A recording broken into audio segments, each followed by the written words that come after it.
Guys, welcome back to my channel. तो कैसे हैं आप सब? आई होप आप सब ठीक होंगे। गाइस, आज मैं आप सबको एक बहुत मज़ेदार कहानी नहीं दिखाने जा रही हूँ। आज हमारी कहानी की नाम है घर घर की कहानी लाडला। बेटा, और नहीं हो रहा है मुझसे। घर का काम करो, बाहर ऑफिस करो, और कब तक मैं करूँ?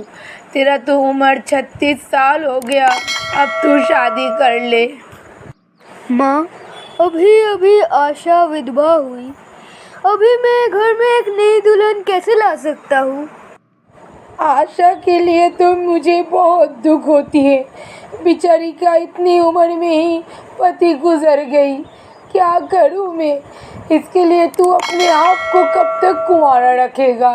तू शादी करके ला, आशा भी भाभी का साथ खुश रहेगी। ठीक है माँ, तुम जैसे ठीक समझो। अगर तुम्हारी नज़र में कोई अच्छी लड़की होगी तो मैं उससे शादी कर लूँगा। भैया, और मैं ससुराल नहीं जाऊंगी। उन लोग मुझे समझते हैं कि मेरे चलते मेरा पति का मौत हो गया। अरे, ये तो बहुत गलत हुआ। मैं अभी उन लोगों से बात करूँगा। चलो मेरा साथ। छोड़ दे मानव, उन लोग से झगड़ा करके कोई फ़ायदा नहीं। उन लोग वैसा ही हैं। अब से आशा और ससुराल नहीं जाएगी, मेरे ही पास रहेगी। कुछ दिन बाद भाभी आएगी, भाभी और ननद मिलकर संसार को संभालेगी। ये आज से मैं मामा नानी के साथ ही रहूंगी। मामा नानी बहुत अच्छे हैं।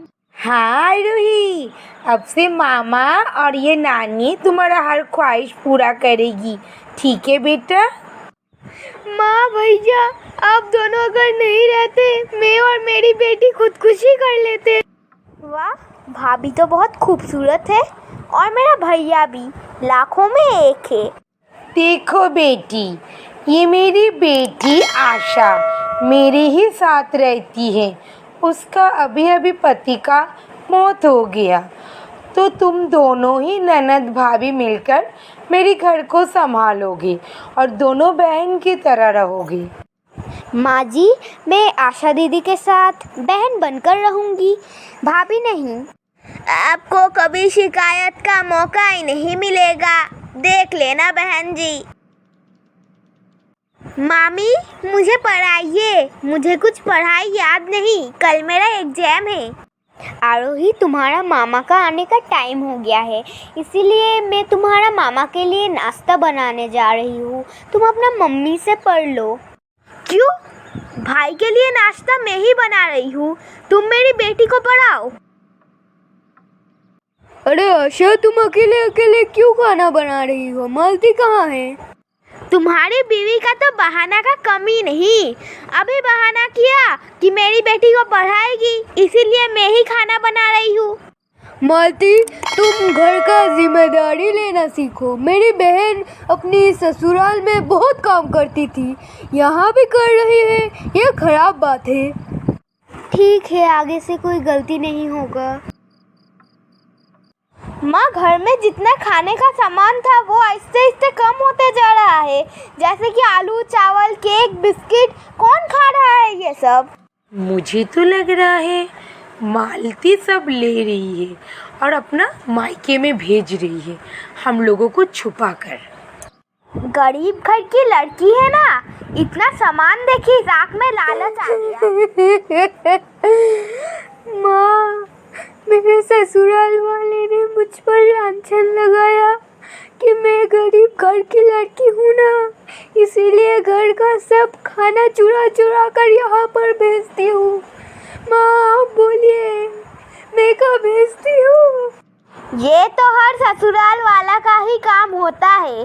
तेरी दादी, तेरी फूफी कोई कम नहीं थी। तू बस सब्र करते रह, धीरे धीरे सब ठीक हो जाएगा।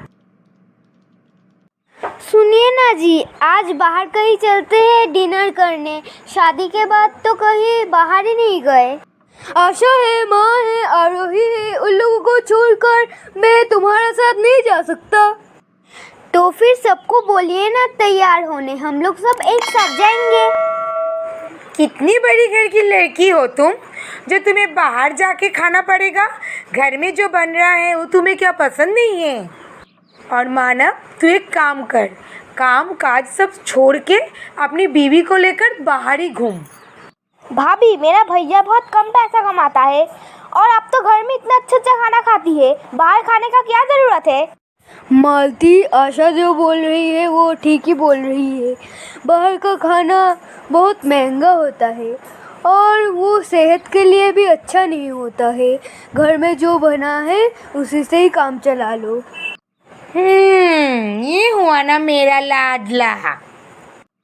जा मामी, मैं और आप ही चलते हैं बाहर खाना खाने। मुझे घर का खाना खाना एकदम अच्छा नहीं लगता।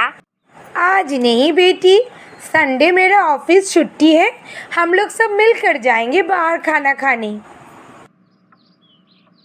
अरे, आपका तो बहुत तेज बुखार है, आप लेटिए, मैं डॉक्टर को भी बुलाती हूँ। नहीं नहीं, तुम डॉक्टर को मत बुलाओ, मैं अपना माँ का पास जाकर सोता हूँ, बुखार अपने आप भाग जाएगा। मैं अकेले आपके बिना सोऊंगी, मुझे नींद नहीं आएगा जी।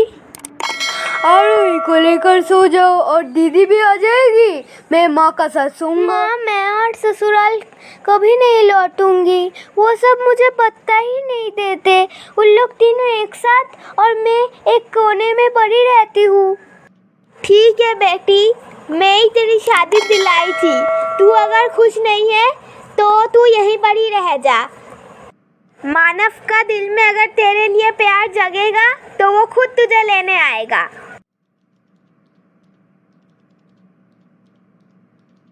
मुझे माफ कर दो माँ, ऐसा होगा मैं लगता है कभी भाभी नहीं मई के चली गई। इतना हिम्मत, हम लोगों को बिना बताए चली गई।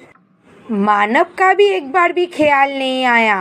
रुक, मैं मानव को अभी बुलाती हूँ। मानव, मानव, बहू हम लोगों को बिना बता के ही मायके चली गई।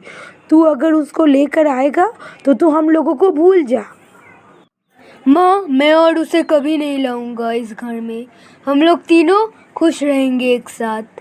वो खुद गई और खुद ही तो आएगी। ये वीडियो आप सबको कैसी लगी, सबसे पहले हमें कमेंट में बताना मत भूलना, और गाइस अच्छी लगी हो तो लाइक कर देना, हमारे इस चैनल SLS स्टोरीज़ को सब्सक्राइब कर लेना, बेल आइकन ऑल पर प्रेस कर लेना, क्योंकि ऐसे ही इंटरेस्टिंग और मज़ेदार कहानी हम इस चैनल में लाते रहते हैं। और गाइस ये वीडियो अपने फ्रेंड्स और फैमिली को शेयर करना मत भूलना। Thank you.